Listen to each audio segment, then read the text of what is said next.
इस दुनिया में मॉन्स्टर्स ने बहुत ज़्यादा तबाही मचाई हुई थी, जिसकी वजह से लोगों का जीना मुश्किल हो चुका था।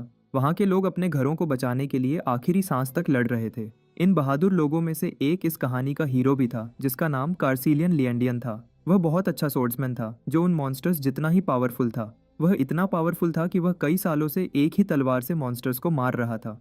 फिर भी उसके दिल में ज़रा भी डर नहीं था। लेकिन फिर एक दिन आया जब उसका सामना हुआ एरन के भाई से, जो एक बहुत ही खतरनाक मॉन्स्टर था। उनकी बहुत खतरनाक फाइट हुई, लेकिन आखिरकार कार्सेलियन ने उस मॉन्स्टर को हरा दिया। लेकिन लड़ाई की वजह से कार्सेलियन भी बहुत ज़्यादा इंजर्ड हो गया था और वह भी मौत के मुंह में चला गया। लेकिन किस्मत को कुछ और ही मंजूर था। उसकी आत्मा एक वॉइड में तैर रही थी। तभी उसका सामना एक इंसान लड़के से हुआ, जो किसी अर्थ नामी प्लेनेट से था। उस लड़के का नाम एसियोडोजन था। यह लड़का भी किसी वजह से मरने वाला था, लेकिन मरने से पहले वह कार्सिलियन से एक छोटी सी रिक्वेस्ट करना चाहता था। लेकिन कार्सिलियन ने उसकी बात सुनने से पहले ही मना कर दिया। दरअसल कार्सिलियन ने बहुत मुश्किल और दुख भरी जिंदगी गुजारी थी, और इस सब के बाद वह बस सुकून से मरना चाहता था। उसके प्लेनेट के सारे लोग मॉन्स्टर्स के हाथों मर चुके थे। मॉन्स्टर्स ने उन सभी लोगों को मार दिया था जिनसे वह प्यार करता था, और इतना समय लड़ने के बाद वह एक फाइट में मारा गया। दोजान भी जीना नहीं चाहता था, लेकिन वह बस यह चाहता था कि उसका फैमिली एक अच्छी जिंदगी जी सके। आखिरकार कार्सिलियन मान गया और इस लड़के की बात सुनने को तैयार हो गया। दोजान एक छोटे बच्चे की तरह खुश हो गया और हिम्मत जुटाकर बोला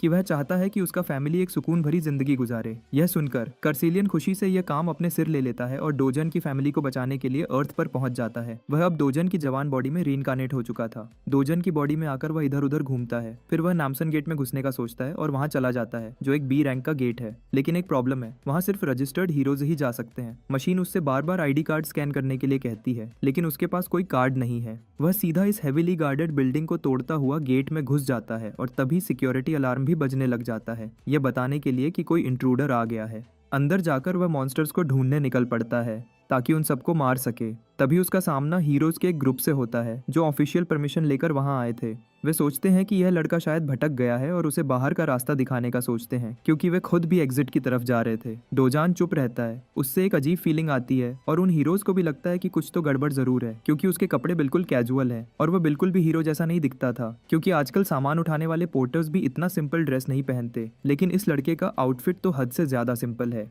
उसने एक बैग भी पहना है, जो उन्हें और शक में डाल देता है। उन्हें लगता है शायद ये कोई बेचारा पोर्टर है जो अपनी पार्टी से अलग होकर खो गया है, लेकिन फिर भी उन्हें यकीन नहीं होता। डोजन सोचता है कि वे लोग उस पर काफी ज्यादा शक कर रहे हैं, तो आखिरकार वह बोल पड़ता है और उन्हें बताता है कि वह यहाँ किसी ग्रुप के साथ नहीं आया, बल्कि अकेला आया है। यह सुनकर एक हीरो आह भरता है। वह अंदाजा लगाता है कि यह लड़का यहाँ क्यों आया है। वह कहता है कि उसने ऐसे बहुत से लोग देखे हैं जो टीवी पर फ्लैशी कमर्शियल्स देखकर हीरो बनने के जोश में गेट्स के अंदर आ जाते हैं और मॉन्स्टर्स से फाइट करने के लिए इधर उधर भटकते रहते हैं। लेकिन जब वे बिना लीगल प्रोसेस के गेट्स में घुस जाते हैं तो बहुत जल्द ही मौत के मुंह में चले जाते हैं। पहले ऑफिशियली हीरो के लिए सर्टिफाई होना पड़ता है, फिर ट्रेनिंग और टेस्टिंग होती है, और ये गेट तो सी रैंक का है, जो काफी डेंजरस है। हीरो कहता है कि अगर वो एक नई शुरुआत कर रहा है तो पहले उसे एफ रैंक गेट ढूंढना होगा और उसमें प्रैक्टिस करनी होगी, वरना वह सचमुच अपनी जान से हाथ धो बैठेगा।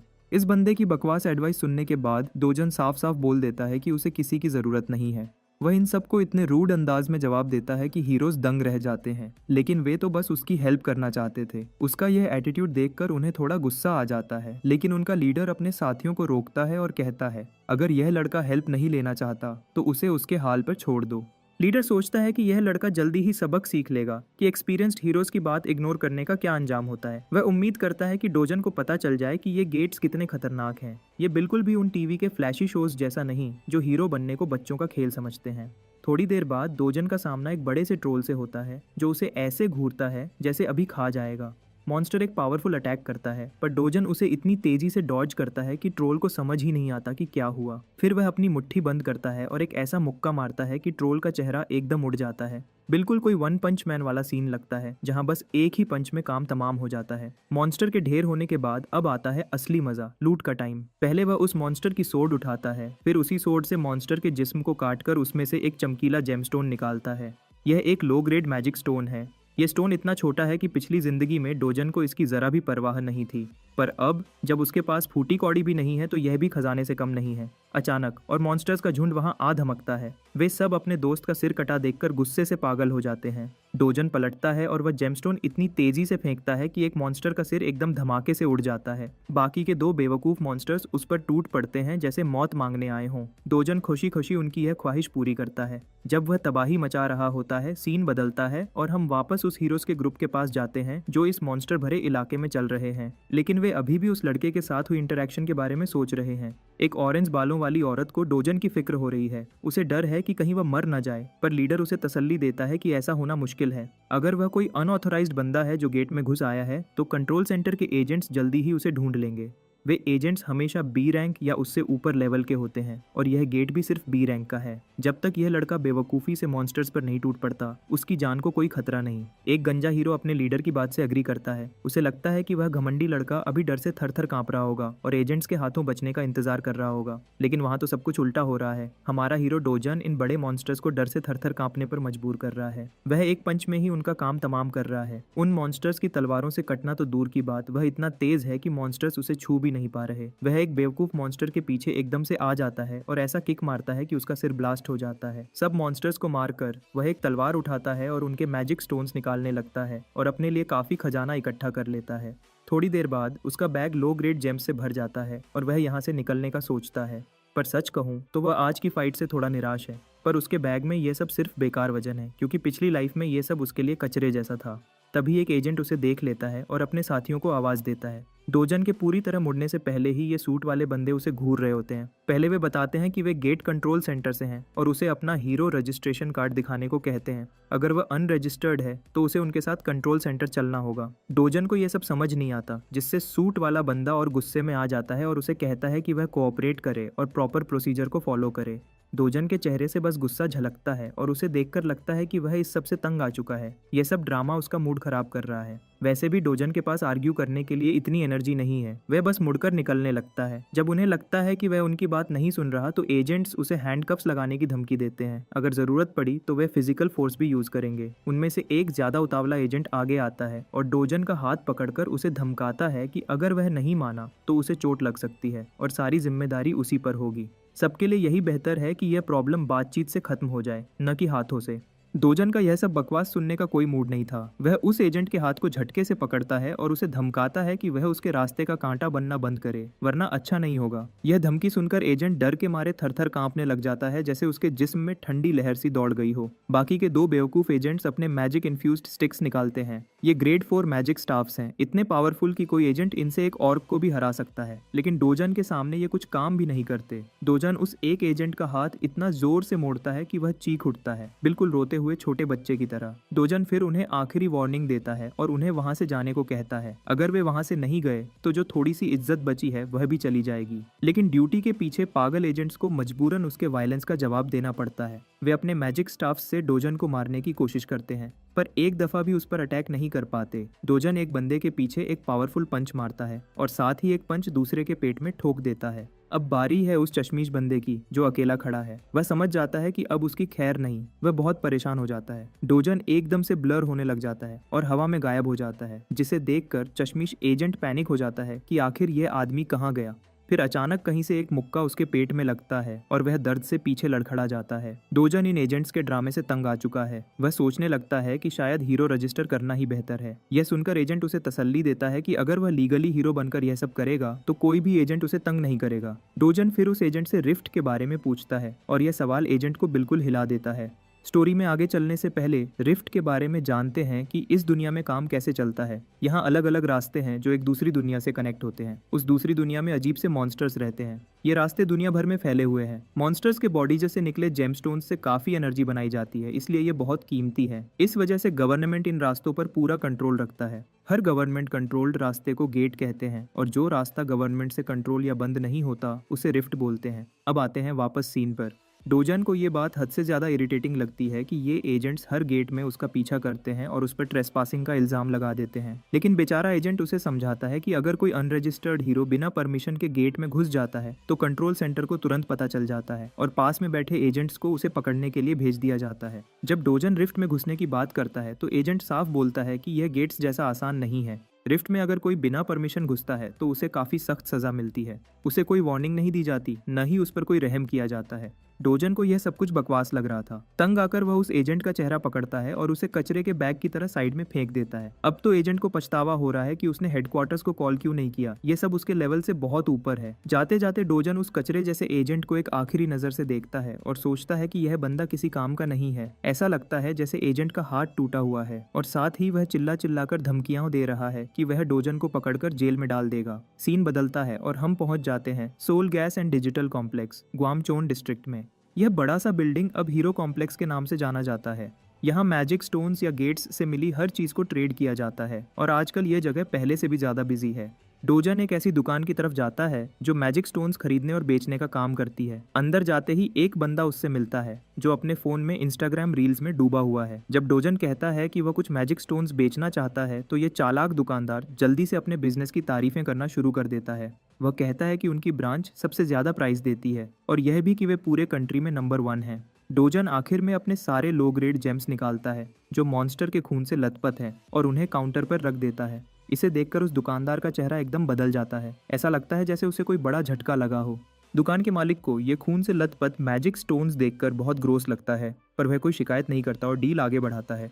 वह डोजन से पूछता है कि जब तक स्टोन्स प्रोसेस हो रहे हैं तो क्या वह कॉफ़ी पीना पसंद करेगा। थोड़ी देर बाद डोजन कॉफ़ी पी रहा होता है और दुकानदार बड़े ध्यान से स्टोन्स पर लगा खून साफ करता है। फिर वह हिसाब लगाता है। वहाँ पर 12 low grade magic stones, 16 medium grade और 5 अपर और लोअर ग्रेड स्टोन्स थे। दुकानदार अपना 40% कमीशन काटने के बाद डोजन को उन स्टोन्स के बदले 5.5 मिलियन वन देने का कहता है। लेकिन डोजन को यह 40% कमीशन का सुनकर गुस्सा आ जाता है। उसे लगता है कि यह तो बिल्कुल नाइंसाफी है, क्योंकि उसने इतनी मेहनत करके फाइट की, अपना वक्त बर्बाद किया और आखिर में ये चालू बंदा प्राइस का आधा पैसा क्यों ले रहा है। दुकानदार बड़े घमंड से कहता है कि वह तो उस पर एहसान कर रहा है और सिर्फ 40% ही ले रहा है, क्योंकि इस बिजनेस में बाकी सब 45% या ज्यादा चार्ज करते हैं। दुकानदार इतना कॉन्फिडेंट है कि वह डोजान को चैलेंज करता है कि अगर उसे प्राइस पसंद नहीं आई तो वह अपने स्टोन्स वापस ले जाए, क्योंकि कोई भी इससे बेहतर डील नहीं देगा। पर डोजान उसके झांसे में नहीं आता और अपने कीमती स्टोन्स बैग में वापस भरने लगता है। जब दुकानदार देखता है कि उसका ड्रामा काम नहीं कर रहा, वह डोजन का हाथ पकड़ता है और सफाई और कॉफी का बिल मांगता है। 30,000 वन सफाई करने के और 10,000 कॉफी के, और ऊपर से खून साफ करके उसका महंगा टॉवल भी खराब हो गया है। सब कुछ जोड़कर डोजन पर 350,000 वन का कर्जा बनता है। डोजन इस फिजूल डिमांड को बिल्कुल नहीं मानता, चाहे यह पागल बंदा कितना भी जोर लगा ले। जब दुकान के मालिक को लगता है कि उसकी चाल काम नहीं कर रही तो वह गुंडागर्दी पर उतर आता है और धमकी देता है कि उसके पास सी क्लास हीरोज हैं जो गार्ड्स के रूप में काम करते हैं। तभी पीछे के दरवाजे से ये बड़े बड़े हीरोज अंदर घुस आते हैं और पूछते हैं कि क्या प्रॉब्लम है। वे कहते हैं कि अगर कोई प्रॉब्लम कर रहा है तो वह उसे संभाल लेंगे। डोजन ये सब सुनकर उन्हें गुस्से से देखता है और दुकानदार भी उसी को घूरता है। थोड़ी देर बाद सीन बदलता है और हम देखते हैं कि दुकानदार डर के मारे पसीने से डूबा हुआ होता है, जो थोड़ी देर पहले तक अपने आप को हीरो समझ रहा था। लेकिन डोजन ने उसके 3 सी क्लास हीरोज को रेंटल टू बिना किसी प्रॉब्लम के ढेर कर दिया था, जिन पर उस दुकान के मालिक को काफी भरोसा था। लेकिन अब क्लियर हो गया था कि यहाँ असली हीरो कौन है। फिर दुकानदार काउंटर के पास जाता है और बड़े आराम से कमीशन को 1% तक कम कर देता है और कोई सवाल नहीं करता, क्योंकि जब डोजान किसी की आंखों में आंखें डालकर देखता है तो कोई आर्ग्यू नहीं करता। डील हो जाती है और डोजान अपने हंट के पैसों का एक बड़ा ढेर लेकर निकल जाता है जो उसने अपना खून पसीना बहाकर कमाए थे। उसकी दादी और बहन दोनों इस बड़े से पैसों के ढेर को देखकर दंग रह जाती हैं। दादी को शक होता है कि डोजन शायद नकली नोट्स लेकर आया है, पर डोजन जल्दी से उनका शक दूर करने के लिए बताता है कि यह पैसा एक दोस्त के साथ बिजनेस में इन्वेस्ट करने से आया है जो अब काफी चल गया है। इससे उन्हें उनके सवालों का जवाब मिल जाता है। लेकिन दादी को यकीन नहीं आता कि उसके पोते का ऐसा कोई दोस्त भी है, पर डोजन एक और झूठ बोलता है कि यह उसका बचपन का दोस्त था। आखिर में दादी भी सवाल करना छोड़ देती है। इधर डोजन की छोटी बहन अपने बड़े भाई पर बहुत प्राउड है कि उसने उनके फैमिली को अमीर बना दिया। डोजन अपनी बहन के सिर पर हाथ फेरते हुए उसे लग्जरी लाइफ देने का प्रॉमिस करता है और कहता है कि अब से वे अमीरों वाली लाइफ गुजारेंगे। उसकी छोटी बहन खुशी से इधर उधर उछलने लगती है और अमीर होने के बारे में सोचती है। उसकी यह खुशी देखकर डोजन को एहसास होता है कि वह उस प्रॉमिस को पूरा करने में कामयाब हो रहा है जो उसने किया था। उसे उस लड़के की बात याद आती है जिसका जिस्म अब उसके पास है। उसकी आखिरी विश थी कि उसकी दादी और छोटी बहन यूनियोंग एक सेफ और हैप्पी जिंदगी जिए। वह बेचारा लड़का गायब हो गया था इससे पहले कि डोजन कुछ बोल पाता, और जब वह उठा वह एसईओ डोजन बन चुका था। अब उसका एक ही मिशन है कि यह छोटा सा फैमिली हमेशा खुश रहे। इसके लिए वह कोरिया का सबसे सेफ घर खरीदने का सोचता है जिसकी प्राइस अब 110 बिलियन वन है। उसके लिए पैसा कमाना कोई मसला नहीं, लेकिन इसके लिए उसे अपनी पुरानी ताकत वापस चाहिए ताकि वह आसानी से बड़े मॉन्स्टर्स को मारकर पैसा कमा सके। यह दुनिया उस दुनिया से काफ़ी मिलती जुलती है जहाँ से डोजन आया था, लेकिन वह दुनिया अब तबाह हो चुकी है। बस यहाँ का एक बड़ा फ़र्क ये है कि यहाँ के रिफ्ट्स, गेट्स और मॉन्स्टर्स सब उस दुनिया के मुकाबले थोड़े कमज़ोर हैं। डोजन अपनी पुरानी ज़िंदगी में सोर्ड मास्टर के नाम से जाना जाता था और उसके लिए तो यह दुनिया एक बच्चों के प्लेग्राउंड जैसी है। अब तक वह अपनी असली पावर का सिर्फ 10% हिस्सा ही यूज़ कर रहा है। अचानक दरवाजे पर कोई नॉक करता है और बाहर से आवाज़ आती है कि कोई डोजन से मिलना चाहता है। डोजन उठकर दरवाज़ा खोलता है तो देखता है कि वहाँ 2 गुंडे खड़े होते हैं। ये बंदे एक कर्ज वापस लेने के लिए आए हैं जो डोजन पर 48 मिलियन वन का है। डोजन को यकीन है कि ये लोन शार्क्स हैं। असली एसईओ डोजन ने दादी के हॉस्पिटल बिल्स के लिए 5 मिलियन वन उधार लिए थे, लेकिन इन बदमाशों ने उस पर 10 टाइम्स ज्यादा इंटरेस्ट लगाकर इसे इतना बढ़ा दिया है। उन्हें पता है कि डोजन आजकल गेट्स से पैसा कमा रहा है, तो वे कॉन्ट्रैक्ट दिखाते हुए कैश मांगते हैं। लेकिन डोजन उन्हें पैसे देने के बजाय सीधा उस बड़े बदमाश के मुंह पर एक पावरफुल पंच मारता है, जिससे वह हवा में उड़ जाता है। दूसरा छोटा बदमाश देखकर दंग रह जाता है और उसका मुंह खुला का खुला रह जाता है। डोजन उसे गुस्से से देखता है और याद दिलाता है कि वह 9 मिलियन वन से ज्यादा तो पहले ही वापस कर चुका है। अगर इस हिसाब से देखा जाए तो इन बदमाशों को लेने के बजाय उसे पैसे वापस करने चाहिए। फिर वह एक और मुक्का मारता है जिससे यह बदमाश रोने लग जाता है। डोजन उसे कहता है कि वह अपने बॉस को बोल दे कि डोजन खुद उससे मिलने आ रहा है। कुछ देर बाद डोजन और उसकी बहन एक शॉपिंग मॉल में पहुंचते हैं जहां जिंदगी का मेला लगा है। वहां छोटी सी यूनयोंग एक टेडी बेयर स्टोर में खुशी से खेल रही होती है। डोजन उसे शॉपिंग कराने के लिए लाया है। आज वह जो चाहे ले सकती है। पहले तो डोजन इतना नरम दिल वाला नहीं था, पर असली एससीओ डोजन की मेमोरीज ने उसके सख्त दिल को फिर से नरम कर दिया था। यूनयोंग को इतने प्यार से ट्रीट करते देखकर उसका दिल पिघल जाता है, चाहे वह उसकी सिर्फ हाफ सिस्टर ही क्यों ना हो। वह भी उसे उसी तरह प्यार देना चाहता है जिस तरह पिछला डोजन दिया करता था। यूनयोंग आखिर में एक छोटा सा और प्यारा सा बनी स्टफ टॉय सिलेक्ट करती है। वह बहुत सोच समझकर टॉय लेती है ताकि ज्यादा खर्चा ना हो जाए, पर डोजन उसके लिए एक बड़ा सा स्टफ्ड टॉय उठाता है। वह नहीं चाहता कि उसे किसी चीज की कमी फील हो। आज उसका दिन है, वह दिल से जो चाहिए ले सकती है। उसे आज पैसों की फिक्र करने की कोई जरूरत नहीं है। दोनों भाई बहन साथ में अच्छा सा खाना भी खाते हैं। खाना खाने के दौरान कोई अनजान औरत डोजन का नाम पुकारती है। डोजन देखता है कि एक मोटी बूढ़ी औरत जिसके पीछे बॉडीगार्ड्स का एक ग्रुप होता है उससे बात करने के लिए आती है। यह बेगैरत औरत शुरू से ही डोजन पर बकवास शुरू कर देती है। पहले उसके कपड़ों का मजाक उड़ाती है, फिर उसके साथ बैठी लड़की पर सवाल उठाती है। वह औरत इतनी बेशर्मी से बोलती है कि डोजन ने शायद किसी लड़की के साथ गलत रिलेशन बनाकर इस लड़की को पैदा किया है, जैसे उसकी माँ ने उसे पैदा किया था। यह सब बकवास सुनकर डोजन गुस्से से पागल हो जाता है। छोटी यूनयोंग को समझ नहीं आता कि यह औरत कौन है और क्यों इतनी बकवास कर रही है। फिर यह औरत यूनयोंग को टारगेट बनाती है और उसका नाम पूछती है। यूनयोंग अपना नाम ली यूनयोंग बताती है, जिससे इस औरत को पता चल जाता है कि वह डोजन की बहन है। लेकिन यह फिर भी नहीं रुकती और यूनयोंग के कपड़ों का भी मजाक उड़ाती है, उसे भीगी बिल्ली कहती है और उसकी मर चुकी माँ को भी बुरा भला कहती है। यह सब डोजन के दिल पर छुरी की तरह लगता है, पर न जाने क्यों वह अपने गुस्से को रोक रहा है। इस औरत के इतने उकसाने पर भी वह उस पर हाथ नहीं उठाता। यह औरत भी हैरान हो जाती है कि डोजन खुद पे इतना कंट्रोल कैसे कर रहा है और उसके झांसे में क्यों नहीं आ रहा। तो ये मोटी औरत एक कदम आगे बढ़ती है और यूनयोंग से पूछती है कि हार्लट का मतलब क्या है। बस ये बात सुनकर डोजन का गुस्सा आसमान तक पहुंच जाता है। वह गुस्से में आग बबूला होकर उससे कहता है कि यह एक बदसूरत औरत है जो किसी और की फैमिली से आई है। मोटी औरत तो डोजन के तीखे जवाब सुनकर दंग रह गई। उसका दिमाग एकदम खाली हो गया। आखिर डोजन इस औरत को इतना क्यों बर्दाश्त कर रहा था। दरअसल डोजन एक नाजायज औलाद था और 7 साल की उम्र में उसकी माँ मर गई थी। उसने अपनी सारी जिंदगी गरीबी में गुजारी। जब वह अपने बाप के घर पहुंचा तो बाप ने नई शादी कर ली थी और सबने उससे मुंह फेर लिया था। बातें और भी बिगड़ गईं जब उसके बाप की असली बीवी ने एक बेटे को जन्म दिया और डोजन को बिल्कुल नज़रअंदाज कर दिया गया। हालात इतने खराब हो गए कि उसे उसी घर से निकाल दिया गया जहां वह रहता था। उसे अपनी छोटी बहन के साथ अपनी दादी के घर रहना पड़ा। डोजन जब इस लड़के के पास में देखता है तो उसे असली एसईओ डोजन पर तरस आता है, जिसने इतना दुख झेला पर फिर भी हर वक्त स्माइल करता रहा जैसे उसे कोई दर्द ही ना हो। लेकिन अब वह सब कुछ बदल देना चाहता है। यह औरत उसकी सौतेली बहन है, इसलिए वह अपने गुस्से को रोक रहा था, पर अब उसे यह सब और बर्दाश्त नहीं हो रहा था। उसे याद आता है कि वह इस ऑर्क जैसी औरत के साथ एक घर में नीचे रहता था, लेकिन यह अब भी उतनी ही घटिया है। न सिर्फ इसका कैरेक्टर खराब है, यह दिखती भी मॉन्स्टर जैसी है और ऊपर से हद से ज्यादा बेवकूफ भी है। डोजन उसकी फीलिंग्स को और ठेस पहुंचाता है। उस पर बातें करता है कि यह एक टूटी फूटी औरत है, इनसिक्योरिटी में डूबी हुई है, जो अपनी कमजोरी दूसरों पर निकालती है। खुद बदसूरत होने के बाद भी दूसरों को बदसूरत कहती है। यह बस एक गोल्ड डिगर औरत है जो दूसरों के पीछे लगी रहती है। देखा जाए तो यह वह सच है जो दुनिया को पता होना चाहिए था। जब वह अपने करवाए सच से उसकी फीलिंग्स को नुकसान पहुंचाता है तो पूरा शॉपिंग मॉल उसे ऐसे देखता है जैसे वह स्टेज का हीरो हो। मोटी औरत पूरी तरह चिढ़ जाती है। वह गुस्से से डोजन पर बरसने वाली होती है, लेकिन तभी डोजन की सौतेली माँ अंदर आती है। अपनी माँ को देखकर यह ऑर्क जैसी औरत उसके पास रोते हुए जाती है और शिकायत करती है कि इस लड़के ने उसकी बहुत ज्यादा बेइज्जती की है। पर यह माँ अपनी बेटी के रोते हुए चेहरे से नाराज हो जाती है और उसे चुप करा देती है। सच कहा जाए तो डोजन की सौतेली माँ कोई कम नहीं है। पहले तो ऐसा लग रहा था कि ये ऑर्क जैसी औरत ही उसकी सौतेली माँ है। फिर डोजन की सौतेली माँ अच्छाई का नाटक करते हुए प्यार से उसे घर वापस आने और एंजॉय करने की दावत देती है। पर डोजन को अच्छे से पता है कि यह सब झूठ है। यह वही औरत है जिसने उसे 12 साल तक हद से ज्यादा दुख दिया था।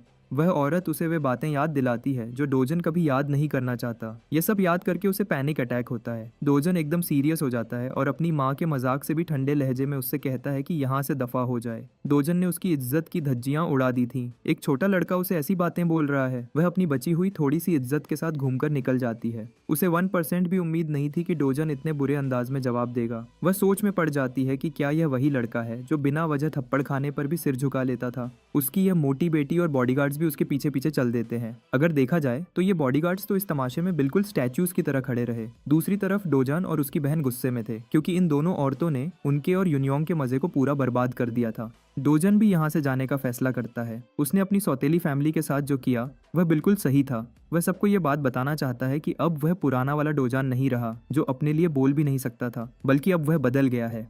अब वह वक्त आ गया है कि उसकी सौतेली फैमिली यह बात समझ ले। मॉल के बाहर डोजन की सौतेली माँ और बेटी अपनी मर्सिडीज में तेजी से निकल जाती हैं। बेटी अपनी माँ से गुस्से में है कि वह वहाँ से चुपचाप क्यों निकली। उसे डोजन को उसकी औकात दिखानी चाहिए थी। जब वह अपना गुस्सा निकालती है और उन बेइज्जतियों के लिए डोजन को गालियां देती है तो उसकी माँ अपने मैनेजर को चिल्लाकर पूछती है कि डोजन अभी तक जिंदा क्यों है। उस गंजे मैनेजर को बिल्कुल भी समझ नहीं आता कि क्या हो रहा है। वह कहता है कि यह रिपोर्ट से बिल्कुल मैच नहीं करता। सौतेली माँ जोर से चिल्लाती है कि मैनेजर क्या बकवास कर रहा है। वह कैसे जिंदा हो सकता है जब उन्होंने काम पूरा और साफ किया था। बेचारा मैनेजर प्रॉमिस करता है कि वह दोबारा इन्वेस्टिगेट करेगा और इस बार काम ठीक से होगा। वे दोनों आपस में बहस कर रहे होते हैं और इधर उसकी मोटी बेटी को बिल्कुल नहीं पता कि उसकी माँ ने पीछे से क्या कुछ प्लान किया हुआ था। जब उसे पता लगता है कि उसकी माँ ने डोजन को मारने का प्लान बनाया था तो वह दंग रह जाती है। तभी उसकी माँ उससे पूछती है कि क्या उसके दिल में डोजन के लिए कोई फीलिंग्स हैं। ये बात उसकी बेटी को एकदम शॉक कर देती है। उसका चेहरा लाल हो जाता है और वह घबरा जाती है। असल में उसे डोजन के मरने की फिक्र इसलिए है क्योंकि अगर उसके नाना या पापा को पता चला तो उसकी माँ के लिए काफी मसला बन जाएगा। लेकिन उसकी माँ अपनी बेटी का मुंह जोर से पकड़ती है और उसे अपने काम से काम रखने को कहती है। सौतेली माँ का इरादा पक्का है। वह डोजन की जान लेने पर तुली है। उसे बिल्कुल भी रहम नहीं है और अब तो जरा भी नहीं। जब डोजन ने उसकी इतनी बेइज्जती कर दी, उसे बदला लेने का सबसे बेस्ट तरीका यही लगता है कि वह उसे खत्म कर दे। 10 साल पहले यह दुनिया तबाही की तरफ चली गई थी जब पहला पैसेज रिफ्ट बन गया। यह खौफनाक डायमेंशन मॉन्स्टर्स का घर था जो पोर्टल से निकलकर इंसानों को देखकर मारने के लिए टूट पड़ते थे। उन्होंने बिना रुके तबाही मचाई और आखिर में दुनिया को बर्बाद कर दिया और हजारों शहरों को आग में जला दिया। पर जैसे अंधेरे की शुरुआत हुई वैसे ही रोशनी भी आई, बहादुर वॉरियर्स के रूप में जिन्हें हीरोज कहते हैं। उनके आने से माना स्टोन्स की खोज हुई जो मरे हुए मॉन्स्टर्स के जिस्मों से निकलते थे। दूसरी तरफ डोजन कहीं जा रहा होता है। उसे यह सोचकर काफी अजीब लगता है कि जब से ये मैना स्टोन्स आए हैं पूरी दुनिया ने बाकी रिसोर्सेज जैसे कि कोल, गैस को यूज करना बहुत कम कर दिया है और अब इन स्टोन्स से एनर्जी निकाली जाती है। इनकी वजह से सारे मुल्क रिफ्ट्स पर फोकस करने लगे ताकि रिसोर्सेज निकाल सकें। आज दुनिया की सारी इंडस्ट्रीज गेट्स और हीरोज के भरोसे हैं और इसलिए एक अच्छा हीरो काफी पैसा कमा सकता है। डोजन अपनी मंजिल पर पहुंच जाता है जो है योंगजोंग कैपिटल। वह यहाँ उन बदमाशों के बॉस से मिलने आया है। अंदर जाते ही उसे बॉस और उसके गुंडे मिलते हैं जो देखने में बिल्कुल आम से बदमाश लगते हैं जो सिर्फ छोटे मोटे काम करते हैं। डोजन बिल्कुल रिलैक्स है। बॉस अपना सिगरेट बुझाता है और डोजन की हिम्मत की दाद देता है। न सिर्फ उसने उसके बंदों की पिटाई की बल्कि खुद उसके दरवाजे पर भी आ गया। इससे साफ दिखता है कि डोजन किसी की परवाह नहीं करता। वह बड़ी चालाकी से बॉस को कहता है कि असल में सारा नुकसान डोजन को हुआ है। यह बात बॉस के लिए बिल्कुल बकवास है तो वह पूछता है कि इसका मतलब क्या है। डोजन उसे कहता है कि वह यहाँ अपना हक का पैसा लेने आया है। उसने इन बदमाशों की वजह से मेंटल, फिजिकल और फाइनेंशियल नुकसान झेला है। उसकी इन पावरफुल बातों से बॉस उसमें एक बड़ा चेंज नोटिस करता है। वह सोचता है कि यह लड़का अब वह पुराना नरम दिल या शांत इंसान नहीं रहा। और तो और इसने उसके भेजे हुए बदमाशों को मजा चखाया। बॉस को शक होता है कि शायद एसियो डोजन को गेट्स में कुछ पावरफुल चीज मिली है, पर फिर भी यह बॉस अपना घमंड नहीं छोड़ता और डोजन को कहता है कि उसका यह नया कॉन्फिडेंस उसकी बर्बादी की वजह बनेगा। वह डोजन को कहता है कि वह अपनी अपनी पावर्स पर कुछ ज्यादा ही भरोसा कर रहा है और उसे डराने के लिए बदमाशों का एक ग्रुप बुला लेता है, चाहे वह कितने भी आदमी जमा कर ले। पर सोर्ड मास्टर की पावर के आगे ये सब कीड़े मकोड़े हैं। बॉस घमंडी अंदाज में कहता है कि जो लोग ओवर कॉन्फिडेंट होते हैं वे भी एक न एक दिन मर जाते हैं। सबसे मजे की बात यह है कि यह बॉस समझता है कि एसीओ डोजन बस एक डी क्लास हीरो है और उसे लगता है कि उसका गैंग उसे आसानी से खत्म कर देगा। इधर डोजन सोफा पे बिल्कुल चिल कर रहा है, जबकि 5 बंदे उसे घूर रहे हैं और वे बिल्कुल भी मजाक के मूड में नहीं लग रहे। डोजन बॉस को हुक्म देता है कि वापस बैठ जाए, नहीं तो मसला हो जाएगा। बॉस हैरान है कि यह बंदा अभी भी रिलैक्स होकर बात कर रहा है। डोजन सीरियस होकर कहता है कि उसकी बात अभी खत्म नहीं हुई। यह सुनकर एक बंदा अपने आप को बड़ा समझता है और डोजन को चैलेंज करता है। डोजन अपना चश्मा उतारता है, उसे और कंफ्यूज करता है और फिर एक माइक टाइसन जैसा रॉकेट पंच उसके मुंह पर दे मारता है। वह बंदा एकदम हवा में उड़ जाता है और उसके दोस्त दंग रह जाते हैं। उनकी बोलती अचानक बंद हो जाती है। पर यह तो बस शुरुआत है। डोजन एक एक करके सबकी पिटाई करता है और साथ ही साथ अपनी बात भी करता रहता है। वह बॉस के छुपे हुए गंदे धंधे के बारे में सब बताता है, जिसको कवर करने के लिए वह पैसा उधार देने का बिजनेस करता है। डोजन एक ऑरेंज बालों वाले बदमाश को निशाना बनाता है और बताता है कि उसे उसके बॉस के फ्रॉड आइडेंटिटी बेचने के बिजनेस का भी पता है। एक मुक्का मारते हुए वह कहता है कि उसे एक हीरो आइडेंटिटी चाहिए ताकि वह ऑफिशियली रजिस्टर हो सके और पैसा कमा सके। आखिरी बंदे का अटैक डॉज करते हुए डोजन उसे अपनी थोड़ी सी ताकत से जवाब देता है और इस तरह पूरे ग्रुप को अपनी चेन की नींद सुला देता है। डोजन अपनी फरमाइश जारी रखता है। उसे एक ऐसा फुल प्रूफ आइडेंटिफिकेशन चाहिए जो फ्यूचर में कोई मसला ना करे। इतनी जल्दी इतना सब कुछ होने से बॉस दंग रह जाता है। डोजन उसे याद दिलाता है कि उसके पास ये आइडेंटिटी बनाने के लिए सिर्फ एक दिन है। वैसे कुछ बदमाश लड़ाई में शामिल नहीं हुए, जो एक तरह से बस ऑब्जर्व कर रहे थे। ऐसे लोग तो अक्सर स्टोरीज में लेवल 1 रुकी होते हुए भी मास्टर को चैलेंज कर देते हैं। बॉस तो अब पूरी तरह से हवा में है। डोजन के स्किल लेवल का अंदाजा लगाने की पूरी कोशिश कर रहा है। वह सोचता है कि कम से कम ये बंदा बी क्लास तो होगा। बॉस इतना सोच में डूबा है कि डोजन को उसे झटका देना पड़ता है ताकि होश में आए। आखिर में बॉस खुशी से काम एक्सेप्ट कर लेता है। डोजन फिर उसका शोल्डर बड़े प्यार से पकड़ता है, लेकिन साथ ही एक सीरियस फेस के साथ पूछता है कि क्या उसकी सौतेली माँ होंग हिजू ने उसे मारने का ऑर्डर दिया था। यह बात बिल्कुल सच निकली, जैसा उसकी बेटी और असिस्टेंट के साथ बात करते हुए पता चला था। बॉस को समझ नहीं आता कि वह कैसे ये सब बताए, लेकिन उसकी बर्दाश्त तब खत्म होती है जब डोजन उसका शोल्डर इतना जोर से दबाता है कि वह दर्द से चीख उठता है। ऊपर से उसके बदमाश गुंडे भी अपने बॉस के लिए कुछ नहीं कर सकते। आखिर में बॉस हार मान जाता है और होंग हिजू का गंदा प्लान बताता है। ये जालिम औरत असल में डोजन का बैंक अकाउंट खाली करना चाहती है और उसे इतना लोन में डुबाना चाहती है कि उसके पास अपनी जान लेने के सिवा कोई रास्ता न बचे। ये एक बिल्कुल शैतानी प्लान है, खासकर अपने बेटे के लिए, चाहे वह सौतेला ही क्यों न हो। डोजन ये सुनता है और बॉस के काफी रोने और रिक्वेस्ट करने के बाद उसे छोड़ देता है। वह पूछता है कि क्या उसे गेट में बंद करने का प्लान भी उसकी सौतेली माँ ने बनाया था। बॉस एकदम मासूम बन जाता है और कहता है कि उसका उस मामले से कोई लेना देना नहीं है। वह यह भी कहता है कि अगर डोजन गेट में मर जाता तो बॉस को इस सब के पैसे भी नहीं मिलते। यह एक वजह हो सकती है कि यह प्लान बॉस का नहीं है, तो डोजन इस बारे में सोचने लगता है। वह कांग चोलवू का नाम लेता है। ये वही बंदा है जिसने उसे गेट तक पहुंचाया था। डोजन उस बंदे की हर एक बात जानना चाहता है और वह भी कल तक। अपने 2 ऑर्डर्स के साथ वह बड़े आराम से निकल जाता है। अब पूरे रूम का माहौल बदल चुका है, क्योंकि जब वह आया था तब इन सब का एटीट्यूड कुछ और ही था। इस बात के बाद डोजन एक गहरी सोच में डूब जाता है। असली एसीओ डोजन का बस एक ही ख्वाब था। वह अपनी छोटी बहन और प्यारी दादी को हर हाल में बचाना चाहता था। डोजन की जिंदगी हमेशा से दुखों और परेशानियों से भरी रही है। उससे पता लगता है कि उसने कितनी तकलीफ झेली जब वह बिल्कुल बेबस था।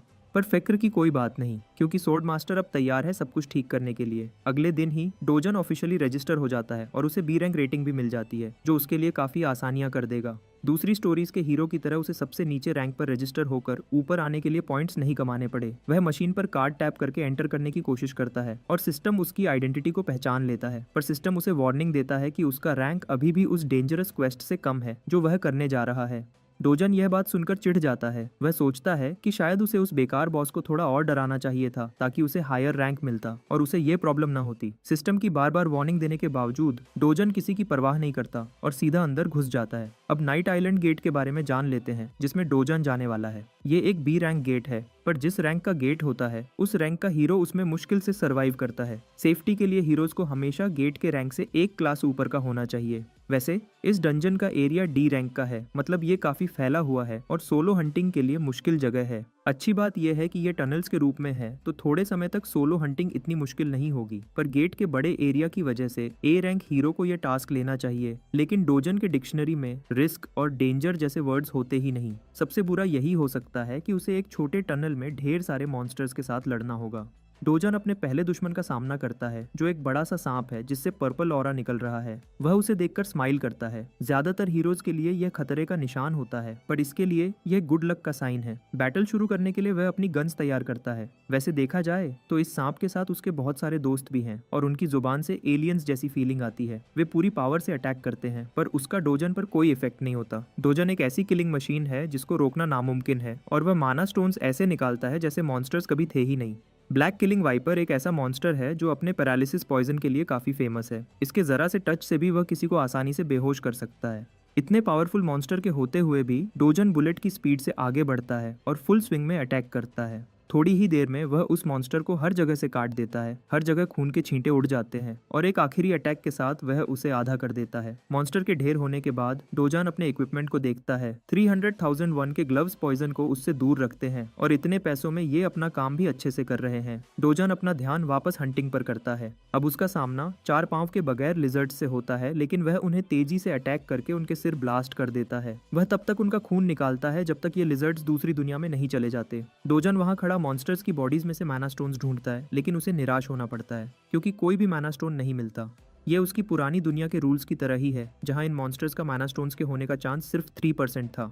मतलब उसे अच्छा लूट के लिए 100 मॉन्स्टर्स को हंट करना पड़ेगा। आगे बढ़ते हुए उसे एक मिस्टर बोन हेड दिखता है। अगर कोई नॉर्मल हीरो यहाँ होता तो उसे ये बॉस लगता, पर डोजन का ख्याल अलग है। वह इस ओवरसाइज्ड सांप से पूछता है कि क्या वह बॉस मॉन्स्टर है। डोजन पूछ तो ऐसे रहा है जैसे यह सांप उसका दोस्त हो। डोजन सोचता है कि यह बड़ा मॉन्स्टर आ गया तो अच्छा है, इसका मतलब है कि वह सही रास्ते की तरफ जा रहा है। डोजन एक पावरफुल अटैक के साथ फाइट खत्म करना चाहता है ताकि घर वापस जा सके, पर तभी कुछ अनएक्सपेक्टेड होता है। उसका पावरफुल मुक्का लगने के बाद भी उस मॉन्स्टर पर कोई असर नहीं होता। डोजन ने बस उसके सिर पर एक टैटू बना दिया, इससे ज्यादा कुछ नहीं। जब वह हवा में होता है, मॉन्स्टर एक तेज अटैक करता है और उसे दीवार में घुसा देता है। डोजन वहां क्रैश करता है। उसने इस बॉस की पावर को हल्के में ले लिया था और शायद यह मुक्का खाकर उसे बॉस मॉन्स्टर की ताकत का एक रियलिटी चेक मिल गया होगा। मॉन्स्टर अपने जहरीले दांत निकालता है और डोजन की तरफ फुसफुसाता है जैसे कोई भूखी गर्लफ्रेंड चिल्लाती है। वह उसे काटने की कोशिश करता है, पर डोजन उसके अटैक को डॉज कर देता है। अपनी डॉज करने की स्पीड का फायदा उठाते हुए वह तुरंत वापस एक्शन में आता है और एक पावरफुल पंच मॉन्स्टर की बॉडी पर मारता है, जिससे उसकी बॉडी में क्रैक्स पड़ जाती है। इस दूसरे अटैक से एक बात क्लियर हो जाती है, इस बॉस मॉन्स्टर की बॉडी की बाहर वाली लेयर काफी मजबूत है और डोजन जिस लेवल पर अभी है, इस लेवल पर एक अटैक से उस मॉन्स्टर को मारना इम्पॉसिबल है। अब उसके लिए थोड़ी मुश्किल हो गई है और वह सोचता है कि शायद उसे अपनी लड़ाई का तरीका बदलना होगा। अगर वह अपनी पुरानी सोर्ड मास्टर वाली फॉर्म में होता तो इस बीस्ट को एक हाथ से ही खत्म कर देता, पर तभी उसे कुछ दिखता है। वहाँ एक वॉरियर की तलवार पड़ी है जो इस बॉस से लड़ते हुए मर गया था। अब पता चलेगा कि उसे सोर्ड मास्टर क्यों कहते हैं, पंच मास्टर क्यों नहीं कहते। चाहे ये सोर्ड फाइट करने के बाद बिल्कुल घिस चुकी है, लेकिन डोजन उसे उठाता है। उसे इस बात पर भरोसा है कि तलवार उतनी ही पावरफुल होती है जितना उसे यूज करने वाला होता है। इस सोच के साथ तलवार हाथ में लेता है और उस मॉन्स्टर सांप की तरफ बढ़ता है। मॉन्स्टर फिर से तेजी से उस पर अटैक करता है, पर डोजन हवा में जंप करता है और घमंड से कहता है कि इस मॉन्स्टर को खलोश होना चाहिए कि वह इसे फाइट के लिए अपनी फुल पावर लगा रहा है। चाहे तलवार की हालत खराब है, लेकिन डोजन इतने पावरफुल अटैक्स करता है कि कुछ ही अटैक्स में सांप का जिस्म टुकड़े टुकड़े हो जाता है। यह सीरियस लड़ाई एक मजाक में बदल जाती है जब सांप मर जाता है और डोजन की तलवार धूल में मिल जाती है। वह मॉन्स्टर काफी पावरफुल था, मगर सोर्ड गॉड के आगे नहीं टिक पाया। बॉस मॉन्स्टर के मरने के बाद डोजन को एक अच्छा आइडिया आता है जिसके बारे में ज्यादातर हीरोज नहीं सोचते। वो मॉन्स्टर का एक दांत तोड़ लेता है और सोचता है कि इसे अच्छे से क्राफ्ट करने के बाद एक अच्छा शॉर्ट सोर्ड बन सकता है। इसे अपने हंट का रिवॉर्ड समझकर वह गेट से निकल जाता है। जब तक वह गेट से बाहर आता है, बाहर काफी रात हो चुकी है। उसने बी रैंक गेट में सोचा से ज्यादा वक्त लगा दिया है और जैसा उसने गेट में देखा, इसके बाद उसे अपनी पावर वापस पाने का जोश और बढ़ गया। वह थोड़ा खुश भी है कि उसके पुराने दोस्त उसका यह कमजोर वर्जन नहीं देख रहे, वरना डोजन बहुत शर्मिंदा होता। हंट से वापस आकर वह अपने माना स्टोन्स बेचने जाता है। उसके सामने एक और हीरो है जो अपने माना स्टोन्स के बड़े बैग के साथ आया है। ये चालाक रिसेप्शनिस्ट उसे बिल्कुल कचरे जैसा ट्रीट करता है और कहता है कि कमीशन रेट 40% है। ये बेचारा हीरो भी इस फ्रॉड रेट के पीछे की चालाकी समझ जाता है और कहता है कि वह एक सिंपल सा हीरो है। रिसेप्शनिस्ट ने जैसे डोजन के साथ किया, वह उस हीरो को भी समझाता है कि उनका रेट तो पूरी मार्केट में सबसे कम है। गेट सेंटर 5% लेता है, पर उसमें टैक्सेस नहीं होते। इस चालाक ट्रेडर के हिसाब से ये हीरोज के लिए बड़ी अच्छी डील है जो अच्छा पैसा देती है। हीरो को कैश मिल जाता है और वह ज्यादा शिकायत नहीं करता, बस पूछता है कि इस बंदे का चेहरा इतना खराब क्यों है। लेकिन ये रिसेप्शनिस्ट अभी भी वही पुरानी बातें बोल रहा है, जबकि उसका चेहरा इस फ्रॉड की वजह से मार पड़ने पर खराब हुआ था। वह कहता है कि एक पागल ने पहले उसके गार्ड्स को मारा और फिर उसका यह हाल किया। हीरो सोचता है कि यह रिसेप्शनिस्ट की ही गलती है कि उसने लो रैंकिंग गार्ड्स रखे जो सी रैंक लेवल के हैं। आखिर इस दुनिया में सिर्फ रैंक ही सब कुछ नहीं, स्किल भी बहुत मैटर करती है। रैंक तो बस सिस्टम को चलाने के लिए एक झूठा दिखावा है। हीरो ये समझता है कि एक ही रैंक के लोगों में स्किल्स और एबिलिटीज में बहुत फर्क होता है, तो सबको एक जैसा नहीं समझना चाहिए। और सबसे बड़ा फर्क ये भी है कि एक गार्ड जो पूरा दिन शॉप के बाहर बैठा रहता है उसकी पावर में, और एक हीरो जो हर वक्त फाइट करता रहता है उसकी पावर में बहुत फर्क होता है। हीरो उसे अच्छा ओपिनियन दे रहा है, पर ये जोकर रिसेप्शनिस्ट बस चाहता है कि वह अपनी बकवास बंद करे और चला जाए। हीरो निकल जाता है, उस बंदे को ऑफर देता हुआ कि अगर कभी जरूरत पड़े तो वह उसकी मदद करेगा। जब वह जा रहा होता है, डोजन उसके पास से गुजर जाता है। डोजन को देखते ही रिसेप्शनिस्ट डर के मारे छुप जाता है और चिल्लाता है कि यह वही पागल है जिसने उसका मार मारकर बुरा हाल किया था। हीरो मुड़कर दोनों को देखता है और काफी इम्प्रेस्ड होता है। वह डोजन की पतली और लंबी बॉडी को गौर से देखता है, पर यह बात जानकर कि उसने यहाँ के गार्ड्स को मारा था, वह उससे लड़ाई के लिए तैयार हो जाता है। वह पूछता है कि क्या यह वही आदमी है जो तुम्हें परेशान करता है। इस हीरो की एक अच्छी बात है, वह छोटी छोटी बातों पर गुस्सा नहीं होता। उसे लगता है कि डोजन अपनी हीरो वाली पावर का गलत इस्तेमाल कर रहा है और सिविलियंस को अपनी पावर से डरा रहा है। लेकिन सच इससे बिल्कुल अलग है, क्योंकि उसे सिर्फ एक तरफ की कहानी पता है। रिसेप्शनिस्ट इस तमाशे का मजा ले रहा है क्योंकि उसे पता है कि यह हीरो 7 साल पुराना हीरो है। अगर इसे यहाँ कुछ हो गया तो इसके बहुत से कनेक्शंस हैं जो डोजन को परेशान कर सकते हैं, और इस हीरो को कोई परवाह नहीं कि डोजन कौन है। डोजन मुड़कर उससे कहता है कि वह यहाँ से दफा हो जाए।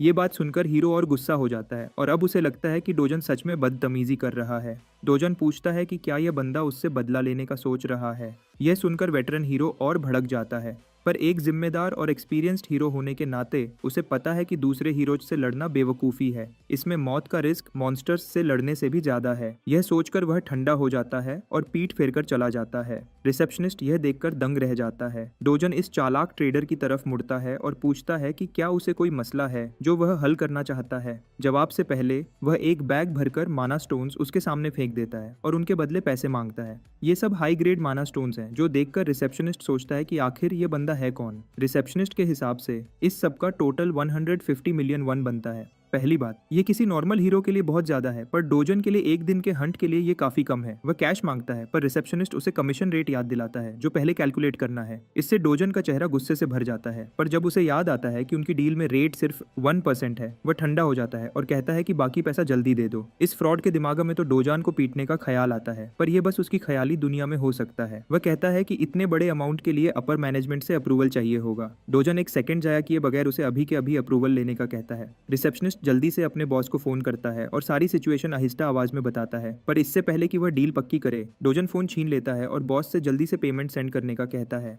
बॉस राजी हो जाता है और फोन वापस एम्प्लॉई को देने को कहता है। डोजन बड़े मजे से फोन वापस करता है, पर जानबूझकर या शायद गलती से उसे दीवार पर दे मारता है।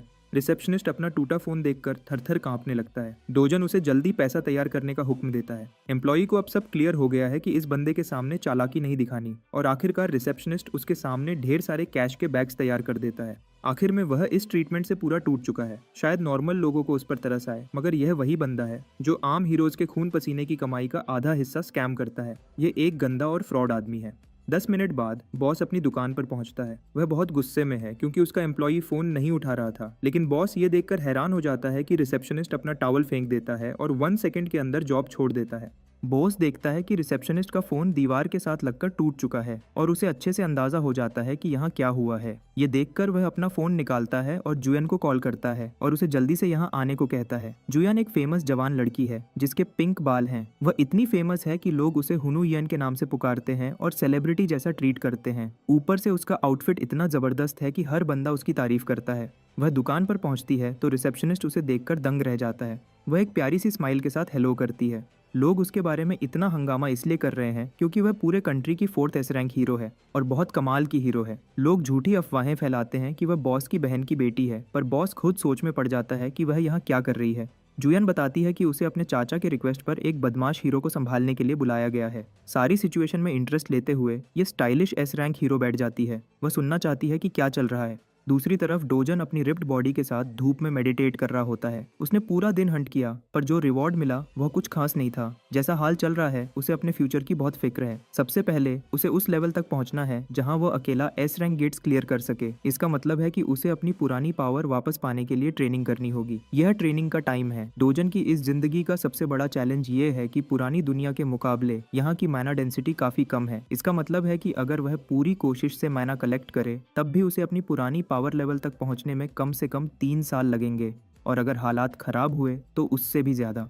अच्छी बात यह है कि वह बेहतर इक्विपमेंट लेकर अपनी पावर बढ़ा सकता है, पर मसला ये है कि सबसे बेकार वेपन्स भी 100 मिलियन में आता है। ये पैसा बर्बाद करने जैसा है। अचानक उसकी बॉडी में डर की फीलिंग आती है। उसे किसी पावरफुल चीज की प्रेजेंस फील होती है।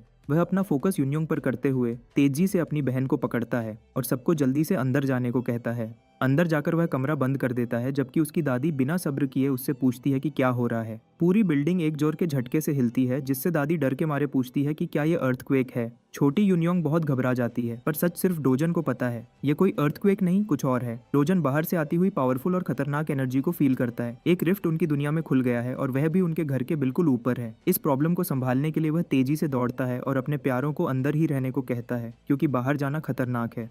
फिर डोजन फुल स्पीड से रिफ्ट के एंट्रेंस में घुस जाता है। अंदर जाते जाते उसे आखिरी आवाज़ सुनाई देती है। उसकी दादी और बहन रोते हुए उसका नाम लेती हैं।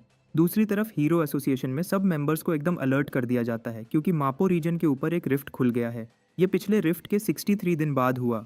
मैनेजर को पता है कि व्हाइट लायन गिल्ड मापो के सबसे क्लोज है, तो वह अपने स्टाफ को व्हाइट गिल्ड को जल्दी से कांटेक्ट करने का कहता है और साथ ही उस रिफ्ट के पास सारे हीरोज को अलर्ट करने को कहता है, ताकि सिचुएशन को कंट्रोल किया जा सके। रिफ्ट के एग्जैक्ट लोकेशन को देखते ही उसे पता चलता है कि यह एक घर के ऊपर खुला है। यह उनके लिए भी मुश्किल सिचुएशन है, क्योंकि अगर कोई सिविलियन रिफ्ट में घुस जाता है तो उसकी मौत पक्की है। और दूसरी बात, रिफ्ट किसी और को अंदर जाने नहीं देता, और अगर अंदर का इंसान मर जाता है तो 10 दिन में मॉन्स्टर्स की एक खतरनाक वेव बाहर आएगी, जो उस एरिया के लोगों के लिए तबाही बन जाएगी। ये मॉन्स्टर वेव इतनी पावरफुल होगी कि सोल सिटी पूरी तरह खतरे में पड़ जाएगा। मैनेजर को क्यूरियोसिटी होती है कि आखिर कौन है वह जो रिफ्ट में घुस गया है। तभी उसे पता चलता है कि सीओ डोजान ने एक्शन लिया है, क्योंकि वह उस घर का रेजिडेंट है। डोजन की दादी उन्हें बताती है कि वह अपनी फैमिली को बचाने के लिए रिफ्ट में घुस गया है। उन्हें लगता है कि वह कोई हीरो नहीं है, और यह बात प्रॉब्लम को और मुश्किल बना देती है, क्योंकि एक आम इंसान का रिफ्ट से जिंदा वापस आना नामुमकिन सा है। इससे हीरो एसोसिएशन का पूरा स्टाफ परेशान हो जाता है, क्योंकि वे कुछ नहीं कर सकते। दूसरी तरफ डोजान की सौतेली माँ होंगजू गुस्से में आग बबूला हो जाती है जब उसे डोजान की न्यू पावर्स की खबर मिलती है। उसे यकीन नहीं होता कि इतना कमजोर लड़का आज इतना पावरफुल हो गया है। उसका असिस्टेंट रिपोर्ट देता है कि चाहे डोजान ने हीरो एसोसिएशन में ऑफिशियली रजिस्टर नहीं किया, पर यह कंफर्म हो गया है कि पिछले गेट से वापस आने के बाद उसकी न्यू पावर्स अनलॉक हो गई है। ये बात होंगजू को गुस्से में पागल कर देती है, क्योंकि कांग चोलवू को काम खत्म करना था, पर उसने डोजन को और मजबूत कर दिया। वह पागलों की तरह गुस्सा करती हुई टेबल पर मुक्का मारती है और पूछती है कि ये लोग उसे खुद क्यों नहीं मार सके। उसे इस बात का भी गुस्सा है कि उन्होंने उस काम के पैसे लिए जो उन्होंने पूरा भी नहीं किया। वह मैनेजर ली पर गुस्सा करती है और कैंग चोलवू को मैसेज भेजती है कि अगर उसने डोजन को खुद नहीं मारा तो उसे 10 गुना पैसा वापस करना होगा। लेकिन तभी उसका असिस्टेंट बताता है कि शायद अब उन्हें उससे कांटेक्ट करने की जरूरत भी नहीं पड़ेगी।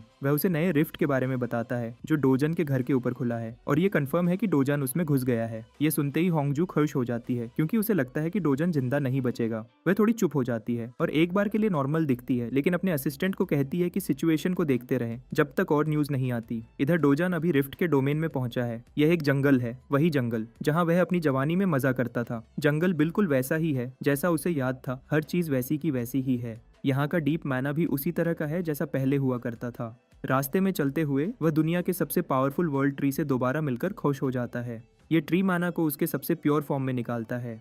ये ट्री दुनिया की पावर को बैलेंस करता है। इतना डिवाइन है कि जब पुरानी दुनिया तबाह हुई तो ये ट्री जलकर राख हो गया था और माना का फ्लो हमेशा के लिए खत्म हो गया। पर इस रिफ्ट डायमेंशन में ट्री बिल्कुल ठीक है जैसा डोजन को याद था। उसे इसका रीजन नहीं पता, मगर एक बात पक्की है, वह इस ट्री से माना अब्सॉर्ब करके अपनी पुरानी पावर वापस ले सकता है। वह वर्ल्ड ट्री के नीचे माना के बेस्ट फ्लो में मेडिटेट करना शुरू कर देता है और डोजन की पावर दिन ब दिन बढ़ती जाती है। वह 3 दिन से ज्यादा बिना कुछ खाए पिए बैठा रहता है। पूरे 10 दिन गुजर जाते हैं और वह बस अपनी सांस को बेहतर करने पर फोकस करता है।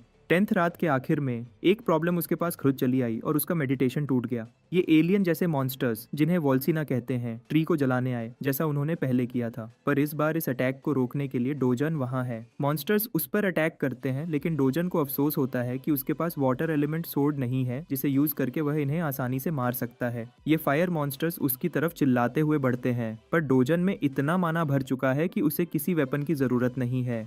अब वह खुद एक वेपन बन चुका है और उसके हाथ भी एक प्रॉपर हाई रैंक वेपन बन चुके हैं। हाथ आगे बढ़ाते हुए वह अपने माना से इतनी पावर निकालता है कि एक मॉन्स्टर मारा जाता है। दूसरा मॉन्स्टर उसकी इस एबिलिटी से दंग रह जाता है। दरअसल ये था माना रिलीज अटैक, एक ब्लास्ट टाइप अटैक जो माना को एक बॉम्ब जैसे यूज करता है। डोजन ने काफी वक्त बाद इस एबिलिटी को ऐसे यूज किया है क्योंकि पहले उसका माना कम था। पर वॉल्सिना मॉन्स्टर्स अभी खत्म नहीं हुए। डोजन पर अटैक करते हुए वे अपने मुंह से लेजर बीम्स छोड़ते हैं। ये बीम्स तेजी से डोजन की तरफ आते हैं, पर वह चिल रहकर अपने माना से खुद को प्रोटेक्ट करता है। मॉन्स्टर्स की तरफ बढ़ते हुए उसकी बॉडी में माना का ओवरफ्लो होता है, तो वह कहता है कि उसने आखिर में वर्ल्ड ट्री को बचा लिया है और अब वह थोड़ी सी मस्ती करने के लिए और अपनी ट्रेनिंग के रिवॉर्ड का मजा लेने के लिए रेडी है। ये गंदे मॉन्स्टर्स एक और एनर्जी ब्लास्ट अटैक की कोशिश करते हैं, पर डोजन तेजी से दो को पकड़ता है और उनके मुंह बंद कर देता है। इससे उनका अपना अटैक उनके मुंह के अंदर ही चार्ज होता है और धमाका हो जाता है, जिससे उनका वहीं फट जाता है। इन क्रीचर्स के जिस्म मुरझा जाते हैं और दो कीमती माना स्टोन्स डोजन के लिए गिर जाते हैं। पर ये तो बस दो ही मरे हैं। यहाँ डोजन अपनी जिंदगी का मजा ले रहा है क्योंकि इन्हें हराने के बाद उसने कुछ इटर्नल एम्बर अनलॉक कर लिया। वह खुशी से मॉन्स्टर्स को काटते हुए और स्माइल करते हुए उन्हें मारता जाता है। वह आखिर में इनके ढेर सारे माना स्टोन्स चुराने में कामयाब हो जाता है। यह वन साइडेड अटैक है जब तक वह सबको खत्म नहीं कर देता। डोजन ने तो एक तरह से लॉटरी जीत ली है। इतने सारे माना स्टोन्स मिलने के बाद इनमें उसे एक छोटा सा कॉइन या सीड जैसा भी कुछ मिलता है जो गोल्ड जैसा चमकता है। यह इटर्नल एम्बर है। जैसे ही वह इसे हाथ में उठाता है उसकी पावर और बढ़ जाती है। जब वह इस चिप को कुचलता है और इसकी पावर को अनलॉक करता है, उसका इतना चिल रहना बिल्कुल जुजुत्सु काइसेन के सुकुना की याद दिलाता है। नॉर्मल केस में यहाँ सबसे बेस्ट स्ट्रेटेजी ये है कि डोजन वर्ल्ड ट्री से माना जमा करता रहे, पर उसकी बॉडी अब माना एब्जॉर्ब करने की लिमिट पर पहुंच चुकी है। दूसरा तरीका है एम्बर को पूरी तरह एब्जॉर्ब करना, जिससे उसका माना बदलकर फायर माना बन जाएगा, और वह यही करता है। उसकी बॉडी एकदम आग की एनर्जी का जोश पैदा करती है। पिछली जिंदगी में उसे इस इटर्नल एम्बर की कोई जरूरत नहीं थी और उसने इसकी परवाह भी नहीं की, पर अब उसे यह पूरा एब्जॉर्ब करना जरूरी है और एक को खत्म करने में ही 10 मिनट लगते हैं। कलुष किस्मती से उसके पास इनका पूरा ढेर है, तो उसका गोल है जितना हो सके एम्बर को अब्सॉर्ब करना। अचानक रिफ्ट ने पब्लिक का ध्यान अपनी तरफ खींच लिया है। रिपोर्टर्स डोजन के घर के आसपास जमा हो जाते हैं, जबकि एजेंट्स और हीरो एसोसिएशन का स्टाफ सारे एरिया को प्रोटेक्ट कर रहा है। बैंगयोंगू एक बंदे के घमंड की वजह से गुस्से में है क्योंकि उसने रिफ्ट में जल्दी घुसने की बेवकूफी की थी। यह बंदा बिल्कुल सोलो लेवलिंग वाले यन हो जैसा दिखता है, पर थोड़ी साफ हेयर कट के साथ, वरना वह कुछ और ही लगता है। इस सब में ब्लू बालों वाला एक अच्छा आदमी भी है। इसका नाम किम ह्यून वू है। वह इस बात की वजह से डोजन की साइड ले रहा है कि उसने सबसे पहले अपनी छोटी बहन को बचाया, पर सियोंगू इस बात को बिल्कुल नहीं मानता। वह डोजन पर इल्जाम लगाता है कि वह लालची बनकर अंदर घुस गया है, रिजल्ट के बारे में सोचे बिना ही। अगर वह नॉर्मल तरीके से मर जाता तो ठीक था, पर अगर रिफ्ट में मरा तो यह जगह मॉन्स्टर्स के लिए प्लेग्राउंड बन जाएगा और यह बहुत बड़ी प्रॉब्लम बन सकता है। ह्यून वू गिल्ड से आगे काम करने के ऑर्डर्स मांगता है और लगता है गिल्ड ने उन्हें बस प्रोटोकॉल्स के मुताबिक काम करने को कहा है। ह्यून वू पूछता है कि दुनिया भर में यूएस, चाइना, स्विट्जरलैंड, टर्की और यूके में रिफ्ट्स के बार बार खुलने के बारे में। ऐसे रिफ्ट्स का खुलना ये आम बात नहीं और गिल्ड को इतने सारे रिफ्ट्स एक साथ मैनेज करने में प्रॉब्लम भी हो रही है। कुछ कंट्रीज ने इस प्रॉब्लम को आसानी से रोक लिया, पर साउथ कोरिया में लोग गुस्से में हैं क्योंकि एक बंदे की वजह से यह सिचुएशन डिजास्टर बन सकती है। सियोंगू इतना गुस्सा है कि उसका डोजन को मारने का मन कर रहा है और वह दुआ कर रहा है कि रिफ्ट उसे बाहर फेंक दे। बात करें उस बड़े से पर्पल गेट की जो 28 दिन पहले दिखा था, उस दिन से डोजन अंदर है। हीरो एसोसिएशन अब डर में है और इसने लेवल 1 वेव की वार्निंग भी दे दी है। डोजन की आइडेंटिटी को प्राइवेसी के लिए अभी दुनिया के सामने नहीं खोला गया, पर वे सब उसे ऑर्डिनरी पर्सन एस कह रहे हैं, जबकि दुनिया को उसकी असलियत का पता ही नहीं है। मनी लेंडिंग ऑर्गेनाइजेशन का बॉस जल्दी से सारे क्लूज जोड़ लेता है। उसका असिस्टेंट रिपोर्ट कंफर्म करता है कि डोजन इस सब में शामिल है। किम यांगू, जो प्रेसिडेंट हुआंगचोंग का राइट हैंड मैन है, बहुत क्यूरियस है और जानना चाहता है कि डोजन के जिंदा वापस आने के चांसेस क्या हैं। असिस्टेंट बिल्कुल यकीन से कहता है कि एक नॉर्मल इंसान के जिंदा बचने के चांसेस 1% से भी कम हैं, पर डोजन को आम इंसान कहते ही हुआंगचोंग के चेहरे पर एक मजेदार स्माइल आती है। यह वही नॉर्मल बंदा है जिसने उसके आदमियों को हॉस्पिटल भेजा और हफ्तों तक बैंडेजेस में रखा। दुनिया की नज़रों में वे उस एक इंसान की ताकत को बहुत अंडर एस्टिमेट कर रहे हैं जो अकेला रिफ्ट में घुस गया है। उन्हें अभी अंदाजा नहीं कि वह कितना पावरफुल है। हुआंगचोंग अब ये जानना चाहता है कि एक पावरफुल इंसान के जिंदा बचने के चांसेस क्या हैं। उसका असिस्टेंट कहता है कि ये हीरो के लेवल पर डिपेंड करता है और बिना सही इन्फॉर्मेशन के फैसला करना मुश्किल है। चोंग भी मानता है कि लड़ने की एबिलिटी और सर्वाइव करने की एबिलिटी अलग होती हैं और रिफ्ट के अंदर ये एक और लेवल की प्रॉब्लम लाती है। पर एक बात पक्की है, ये गंदा बंदा अपनी आदत नहीं छोड़ता। चोंग डोजन के परिवार को बचाना चाहता है, पर इस सब के पीछे उसका एक घटिया प्लान है। अगर डोजन वापस नहीं आता तो यह कमीना उनके ऑर्गन्स बेचने का प्लान बना रहा है, और अगर आता भी है तो उस पर लोन का इल्जाम लगा देगा। यह बंदा तो हद से ज्यादा घटिया है। दूसरी तरफ वर्ल्ड ट्री हमेशा की तरह अपने ऑरा को फैला रहा होता है। यहाँ डोजन पूरे फोकस के साथ अपनी ट्रेनिंग पूरी करने में लगा है। उसका जिस्म अब फ्लेम माना से भर गया है। उसे पता ही नहीं चलता कि कितना वक्त गुजर गया है, पर वह 100 फायर स्टोन्स अब्सॉर्ब कर रहा है। इससे उसने इतना फायर माना जमा कर लिया कि वह इसे अपनी मर्जी से चला सकता है। ऊपर से एक साइड इफेक्ट के रूप में उसकी आग के खिलाफ रेजिस्टेंस भी बढ़ गई है। वह अपनी पुरानी जिंदगी की पावर को और अब की जिंदगी की पावर को कंपेयर करता है। सिर्फ फायर एट्रीब्यूट के हिसाब से देखता है तो वह सोचता है कि ट्रेनिंग की वजह से इस एबिलिटी में मास्टरी हासिल करके उसने थोड़ी हद तक अपनी पुरानी पावर को पीछे छोड़ दिया है। वर्ल्ड ट्री को गले लगाते हुए वह इसके साथ एक अच्छा टाइम गुजारता है। ये ट्री हमेशा उसके काम आया है, पहले भी और अब भी, इसलिए डोजन इसके लिए दिल से थैंकफुल है। अपने माना स्टोन साथ ले जाने के लिए उसने पत्तों से एक छोटा सा बैग बनाया है ताकि उनमें स्टोर कर सके। सारे स्टोन्स कलेक्ट करके डोजन समझता है कि शायद वह इस एंजल ट्री को दोबारा नहीं देख पाएगा, पर फिर भी उम्मीद करता है कि अगर यह डिवाइन ट्री कभी खतरे में आया तो वह जरूर मदद को आएगा और वह अपनी जान देकर इसे प्रोटेक्ट करेगा।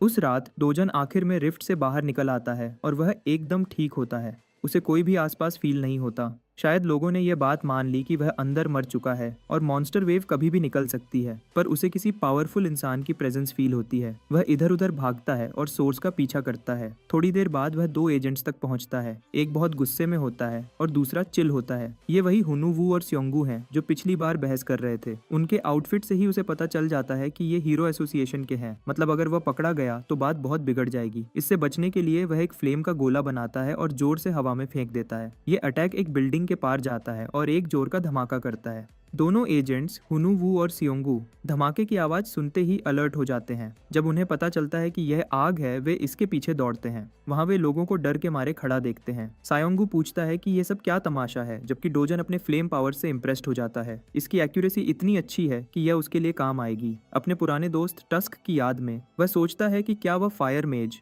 जो कॉन्टिनेंट का सबसे मजबूत फायर मेज था, उसके अब के फ्लेम लेवल से इम्प्रेस्ड होता या नहीं। अचानक हुनुवू के फास्ट सेंसेस उसे रिफ्ट की तरफ अलर्ट करते हैं। वह कुछ एक्टिव हो रहा है। उनकी आंखों के सामने रिफ्ट धुंध में गायब हो जाता है। दोनों एजेंट साइट पर दौड़ते हैं और उन्हें यकीन नहीं आता कि रिफ्ट का दुनिया से कनेक्शन खत्म हो गया है। इधर डोजान अपनी अगली मंजिल की तरफ बढ़ रहा है बिना किसी प्रॉब्लम के। अगली सुबह मापो के उस रिफ्ट के बारे में न्यूज आती है जो 1 महीने तक रहा। यह ऐलान किया जाता है कि एससीओ डोजान के जोन में घुसते ही 29 दिन बाद रिफ्ट गायब हो गया और हीरो एसोसिएशन का मॉन्स्टर वेव के आने का डर गलत था। लोगों ने कभी नहीं सोचा था कि रिफ्ट अचानक गायब हो जाएगा, इसलिए वे अभी भी इसकी इन्वेस्टिगेशन कर रहे हैं। उन्हें यह भी समझ नहीं आ रहा कि रिफ्ट के गायब होने के वक्त जंकयार्ड में लगी आग की वजह क्या थी। इससे ज्यादातर लोग यह मान रहे हैं कि एससीओ डोजन मर चुका है और यह उसके अपने किए का नतीजा है। उन्हें क्या पता कि डोजन सबके सामने छुपा हुआ है और लोगों के अलग अलग ओपिनियंस को देख रहा है। कुछ उस बेचारे लड़के के लिए हमदर्दी दिखा रहे हैं जो अपनी जान गंवा बैठा है। पर रिफ्ट के गायब होने का सुनकर डोजान का दिल टूट गया था। वह मायूस है कि अब वह वर्ल्ड ट्री से दोबारा नहीं मिल सकता, चाहे वह वर्ल्ड ट्री को प्रोटेक्ट न कर सके। पर एक और चीज है जो वह अपनी जिंदगी में बचा सकता है और वह वापस HCS कैपिटल चला जाता है। अंदर ये बेवकूफ डोजन की मौत की खुशियां मना रहे हैं, ये सोचते हुए कि अब वे दादी और उसकी बहन को आसानी से खत्म कर देंगे। चांगजब वैसा ही बंदा है जो लोगों को निचोड़कर मार देता है। एक फ्रॉड बंदा बात कर रहा है कि छोटी बहन को बड़ा होने देना चाहिए ताकि उसे दूसरे तरीके से यूज कर सकें। जब ये लोग बिना सोच समझ के बकवास कर रहे होते हैं तभी एक जानी पहचानी आवाज उन्हें सलाम करती है और उनके बॉस को बुलाती है। सीन यहीं कट जाता है और हम चांगजब को देखते हैं जो खौशी से गाना गुनगुना रहा है। उसे यकीन है कि डोजन अब हमेशा के लिए मर चुका है। उसका असिस्टेंट आज के अपॉइंटमेंट्स रिव्यू करता है। ऐसा लगता है कि आज ज्यादातर वक्त वह फ्री है, सिर्फ एक CEO के साथ लंच करना है। यह सुनकर वह खुश हो जाता है क्योंकि आज रात वह मैडम कैंग के क्लब में पार्टी कर सकता है। ये सब बेकार बातें चल रही होती है जब तक वह बिल्डिंग में नहीं घुस जाता। सीढ़ियां चढ़ते वक्त उसे अपने आदमी खिलौने की तरह उड़ते हुए दिखते हैं। उनका खून चारों तरफ बिखरा हुआ है और इस सब का कारण वह बंदा है जिसे उसने मरा हुआ समझ लिया था। डोजन उसे जमीन पर फेंक देता है और चांगजाब को कहता है कि वह कुत्तों की तरह उसके पास रेंगता आए। यह सख्त दिल ऑर्डर सुनकर कंपनी का प्रेसिडेंट कांप जाता है। डोजन असली लीडर की तरह बिहेव करता है और उसकी कुर्सी पर बैठ जाता है। वह अपना ऑर्डर रिपीट करता है और इस बेवकूफ चांगजाब को कुत्ते की तरह चलकर उसके पास आने का कहता है। बिना टाइम जाया किए वह कुत्तों की तरह रेंगता है। डोजन हमेशा की तरह जालिम बन जाता है और उसे भौंकने का कहता है क्योंकि यह बंदा जानवर जैसा ट्रीट होने के लायक है। उसका जोर से दिया गया ऑर्डर चांगजाब को जलील कर देता है। उसे भौंकने में 1 सेकंड लगता है, पर डोजन बिल्कुल खुश नहीं होता। वह खुद उसे जानवर बनाता है और बार बार भौंकने का ऑर्डर देता है ताकि सब सुन सकें। डोजन प्रेसिडेंट को इंसान की तरह बिल्कुल भी ट्रीट नहीं करता जैसा वह प्रेसिडेंट दूसरों के साथ करता है। डोजन पॉइंट करता है कि इस तरह के कमीने लोग सिर्फ ऊपर से वफादार दिखते हैं, पर मौका मिलते ही पीछे से छुरा घोंप देते हैं। उसका नाम लेकर वह ठंडी आवाज में कहता है कि उसकी जिंदगी में ऐसे 2 कौड़ी के इंसानों के साथ काफी एक्सपीरियंस हुआ है। चांगजाब गिड़गिड़ाता है और वफादार कुत्तों की तरह ऑर्डर मानने को तैयार हो जाता है, पर डोजन ने काफी सुन लिया था। वह उसके मुंह पर एक जोरदार थप्पड़ मारता है जिससे उसकी सांस ही निकल जाती है और खून निकलता है। असिस्टेंट यह तमाशा देखता है जब तक डोजन उसका नाम नहीं पुकारता। डोजन उसे कंपनी का नया बॉस कहता है और ओपिनियन देता है कि ऐसे कमीने के नीचे काम करना बंद कर दे क्योंकि ये लोग पीछे से छुरा मारने के लिए हमेशा तैयार होते हैं। वह असिस्टेंट को चांगजाब को मारने का पूरा परमिशन देता है, पर यह काम उस जैसे केपेबल सर्वेंट के लिए बहुत बड़ा है। वह माफी मांगता है और कहता है कि उनके लीडर के बहुत कनेक्शंस हैं, तो अगर वह बॉस बनेगा तो हालात खराब हो जाएंगे। असिस्टेंट चांगजाब के लिए एक और बार माफी मांगता है, पर डोजन खेलना नहीं चाहता। वह सजेस्ट करता है कि चांगजाब के जिस्म को बैरल में बंद करके सारे सबूत एंडलेस समुंदर में फेंक दो। यह तो वही काम है जिसमें ये लोग माहिर हैं। जब बॉस के नौकर आसानी से नहीं मान रहे, डोजन एक अलग तरीका अपनाता है। डोजन पूरे ग्रुप को धमकाता है कि अगर उन्होंने इस ऑर्डर को नहीं माना तो वह सबको गेट में मॉन्स्टर्स का खाना बनाने के लिए फेंक देगा। बस ये बात सुनते ही सब लोग चांगजाब को मारना शुरू कर देते हैं। वह और नहीं सह सकता और अपनी जान की भीख मांगता है और वादा करता है कि कभी धोखा नहीं देगा और हमेशा डोजन के नीचे सर्व करेगा। यह सुनकर डोजन थोड़ी सोच में पड़ जाता है। चाहे वह अभी चांगजाब को मार दे और अपने सारे मसले खत्म कर ले, पर इस जिंदगी में उसमें कुछ चेंज आया है। वह खुद भी मानता है कि न्यू डोजन अपने पुराने बेदर्द डोजन से थोड़ा नरम हो गया है, तो इस बार वह हाथ बढ़ाता है और उसे मौका देता है। वह सोचता है कि शायद चांगजाब अब तो नेक बन जाएगा और दुआ करेगा कि उसे दोबारा कभी डोजन का गुस्सा न झेलना पड़े। वह हीरो का हाथ मिलाता है और वादा करता है कि अब से बिना शर्त के उसके ऑर्डर मानेगा, लेकिन उसे कुछ अजीब लगता है। उसका हाथ उसे जलता हुआ फील होता है। डोजन थोड़ा नरम फील हो रहा था, पर अभी भी उसके अंदर पुराना डोजन मौजूद है। वह चांगजाब को आंखों में आंखें डालकर कहता है कि यह उसका आखिरी मौका है। फिर डोजन उसका हाथ पूरा जला देता है। उसका हाथ एक जली हुई पेस्ट में बदल जाता है। मीटिंग के आखिर में वह प्रेसिडेंट के दर्द भरे चीखों को नजरअंदाज करता हुआ निकल जाता है। जाते वक्त एक आखिरी वार्निंग देता है, अगर इनमें से किसी ने भी उसकी फैमिली के रास्ते में आने की कोशिश की, डोजन खुद उनका काम तमाम करेगा। अब उनका एक नया टास्क है। ये लोग हमेशा के लिए उसकी फैमिली की हिफाजत के लिए रिस्पॉन्सिबल हैं। अब यह है ट्रेटर्स को हैंडल करने का सही तरीका। ऑफिशियली एसीओ डोजन नाम का बंदा बस एक आम सा इंसान था जो रिफ्ट के साथ गायब हो गया, पर असल में वह लोकल मैकडॉनल्ड्स में खाना खा रहा है। गवर्नमेंट, हीरो एसोसिएशन और मीडिया ने उसे कल की खबर की तरह भुला दिया। सब ने उस इंसान को मरा हुआ मान लिया जो रिफ्ट में घुस गया था। अगर वह बाहर आके दुनिया को बताए कि वह जिंदा है, कोई यकीन नहीं करेगा। ऊपर से सोलो रिफ्ट मिशन के बाद वापस आना सिर्फ सरदर्द और प्रॉब्लम्स लाएगा। वह होंगचांग अब उसके लिए एक नया और मुनासिब घर ढूंढ रहा है ताकि वह आराम से शिफ्ट हो सके। अब डोजन को अपनी छोटी बहन को मजेदार फास्ट फूड खिलाने का मौका मिला है। उसने उसे बताया कि वे एक अच्छे एरिया में शिफ्ट होने वाले हैं और यूनियोंग के लिए इससे ज्यादा खुशी की बात नहीं हो सकती थी।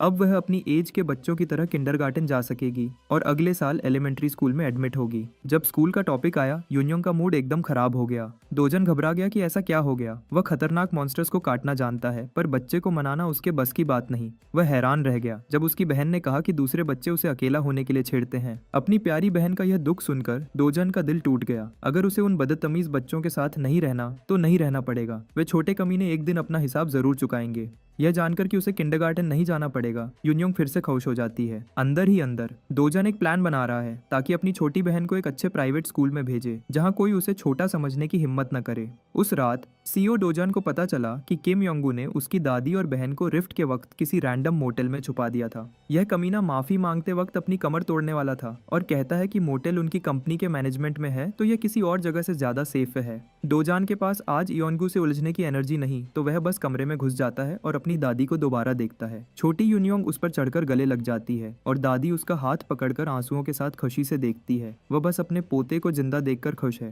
पहले तो यह हीरो दंग रह गया, पर जब उसे अपनी फैमिली का इतना प्यार फील हुआ, उसने उनके प्यार को स्माइल के साथ कबूल किया। छोटी यूनियोंग को मैकडॉनल्ड्स का खाना बहुत पसंद है, तो वे लोग वहाँ खाना खाने चले जाते हैं। आज कहीं से डोजन की बहन ने उसके हीरो वाले काम के बारे में पूछा। डोजन ने पूछा कि क्या उसे हीरो भैया पसंद है। यूनियोंग ने बेफिक्री से कहा कि नहीं, उसे हीरो भैया पसंद नहीं। ये कूल है कि हीरोज पावरफुल और ऑसम होते हैं, पर वे हमेशा खतरनाक मॉन्स्टर्स से लड़ते हुए खतरे में रहते हैं, कभी कभी मर भी जाते हैं। छोटी यूनियोंग बस चाहती है कि उसका भाई, उनकी दादी और उसके साथ बहुत लंबे टाइम तक जिंदा रहे। डोजन ने सारी जिंदगी फाइट्स की थी और इतना खून खराबा करके वह सख्त दिल हो चुका था, इसीलिए किसी और इंसान का उसके लिए फिक्र करना एक नई सी फीलिंग है। पिछली दुनिया के सख्त माहौल में वह आखिरी इंसान था जो जिंदा बचा था। उसने ऐसे मॉन्स्टर्स और क्रीचर्स से फाइट की जो यहाँ के हीरोज की सोच से भी ज्यादा खतरनाक हैं। इस दौरान उसने बहुत कुछ खोया है। अब जब उसे एक नई दुनिया में दूसरा चांस मिला है और अब उसके पास कुछ कीमती आ गया है, वो फीलिंग्स जो उसने कब की खत्म कर दी थी उसके अंदर वापस उभर रही है। इस दुनिया में शायद वह खुशी से जी सके, शायद एक सुकून भरी जिंदगी जी सके। जब वह अंदर से ये गर्म और नरम एहसास महसूस कर रहा था, कोरिया हीरो एसोसिएशन में नेट वोंग हंगामा मचा हुआ था। कोरिया हीरो एसोसिएशन का फाउंडर और वर्ल्ड हीरो फेडरेशन का डायरेक्टर पहले रिफ्ट के सामने आने पर परेशान थे और अब उसके अचानक गायब हो जाने पर और भी ज्यादा हैरान हो गए थे। उनके बेस्ट लोगों ने साइट को इन्वेस्टिगेट किया, पर कोई न्यू इन्फॉर्मेशन नहीं मिली। उसे इस बात का गुस्सा आ रहा था कि उसके अंडर एरिया में इतना कुछ हो गया और उसे कुछ भी नहीं पता। उन्हें इस बात का भी ध्यान रखना होगा क्योंकि एक अचानक गायब हुआ रिफ्ट कभी भी वापस आ सकता है। उसकी असिस्टेंट उसकी परेशानी से अग्री करने की कोशिश करती है। वह सोचती है कि अगर मॉन्स्टर वेव होती तो बेहतर होता, कम से कम अननोन चीजों की फिक्र नहीं होती। डायरेक्टर टाइवांग उसकी बात काट देता है और गुस्सा होने से पहले रुक जाता है। चाहे वह अचानक होने वाली तबाही से परेशान है, पर वह खुश है कि कोई नुकसान नहीं हुआ। नेट वोंग दुनिया के टॉप 100 रिस्पेक्टेड और पावरफुल हीरोज में से एक है। लोग कहते हैं कि अगर वह प्रेसिडेंट के लिए इलेक्शन लड़े तो हिस्ट्री के सबसे ज्यादा वोट्स से जीतेगा। उसकी बात और इन्फ्लुएंस किसी भी अच्छे ग्रुप को आसानी से गिरा सकता है, पर खुशकिस्मती से उसे न तो किसी कंट्री के लीडर की पावर चाहिए, न ही किसी का पैसा। उसका एक ही गोल है, अपने लोगों को प्रोटेक्ट करना। दूसरे लफ्जों में वह एक अच्छा इंसान है। चाहे जितना भी टाइम जाया हो रहा है, वह रिफ्ट के आसपास के एरिया की गहरी इन्वेस्टिगेशन चाहता है। पास के रहने वालों ने अपनी प्रॉपर्टीज एसोसिएशन को बेचने के लिए हाँ कर दी है, तो इन्हें यहाँ से दूर भेजना अब कोई मसला नहीं है। उनकी तसल्ली देने के लिए टाइवांग उन लोगों को मार्केट प्राइस से ज्यादा पैसा देना चाहता है। इतनी परेशानी देने के बाद ये कम से कम है जो वह उनके लिए कर सकता है। सब ट्रस्टेड सोर्सेज ने बताया कि अलग अलग कंट्रीज में कई रिफ्ट्स खुले हैं। इसका जो भी मतलब समझो, लेकिन कुछ तो चल रहा है। यूनाइटेड स्टेट्स और चाइना ने अपने रिफ्ट्स को कंट्रोल करने के स्टेप्स शुरू कर दिए हैं। बड़े कंट्रीज में यूनाइटेड किंगडम को सबसे बड़ा मसला है, जबकि पुराने और पावरफुल हीरोज दूसरे रिफ्ट्स को क्लियर करने के लिए भेजे गए। यूके का स्क्वाड बिल्कुल बेकार था। यूनाइटेड किंगडम में हालात बहुत खराब थे। उनका महीने भर का मिशन जो रिफ्ट को खत्म करने का था, आखिर में बुरी हार के साथ खत्म हो गया। यूके रिफ्ट वेव अब ऑफिशियली शुरू हो चुकी है। दूसरी तरफ यहाँ सिटी में लोग अपने डेली के काम में बिजी हैं और रश में एसईओ डोजन भी लोगों के साथ घूम रहा है। वह आज हीरो कॉम्प्लेक्स में अपनी फेवरेट शॉप पर जा रहा है। जब वह दरवाजा खोलकर अंदर घुस रहा था, काउंटर पर खड़ा बंदा अपने आप सलाम करता है, पर डोजन का चेहरा देखकर उसकी आवाज बंद हो जाती है। उसे एकदम गूज बम्स आते हैं और उसकी बॉडी का हर बाल डर से खड़ा हो जाता है जब वह डोजन को देखता है। आज उसका मैनेजर दुकान में है, तो वह खुश है कि उसे खतरनाक कस्टमर का सामना अकेले नहीं करना पड़ेगा। मैनेजर जल्दी से अपना न्यूज़पेपर बंद करता है और ऊपर देखता है। वह उससे नॉर्मल आवाज में बात करता है, लेकिन उसकी आवाज में थोड़ा सा गुस्सा भी है। वह सोचता है कि यह वही बंदा है जो उसके कैशियर को डराकर लो ग्रेड क्रिस्टल्स खरीदने के लिए फोर्स करता है। डोजन बेफिक्र होकर अपना बैकपैक उतारता है और जमीन पर फेंक देता है। वह कहता है कि यह अच्छी बात है कि मैनेजर आज खुद यहाँ है, तो उसके मैजिक क्रिस्टल्स की सेल जल्दी हो जाएगी। मैनेजर को लगता है कि जमीन पर लो ग्रेड क्रिस्टल्स का एक और ढेर बिखरेगा। उसे ऐसे छोटे धंधे में कोई इंटरेस्ट नहीं है, लेकिन वह डोजन को दूर नहीं करना चाहता। वह बस फेयर ट्रेड चाहता है, पर मैनेजर या कोई भी समझदार ट्रेडर सिर्फ 1% फी नहीं ले सकता। मैनेजर कहता है कि बेहतर होगा अगर यह लड़का यहाँ से चला जाए। डोजन उसे समझाता है कि उसके साथ बिजनेस न करना मैनेजर के लिए बहुत बड़ी गलती होगी, जिसका उसे बाद में बहुत अफसोस होगा।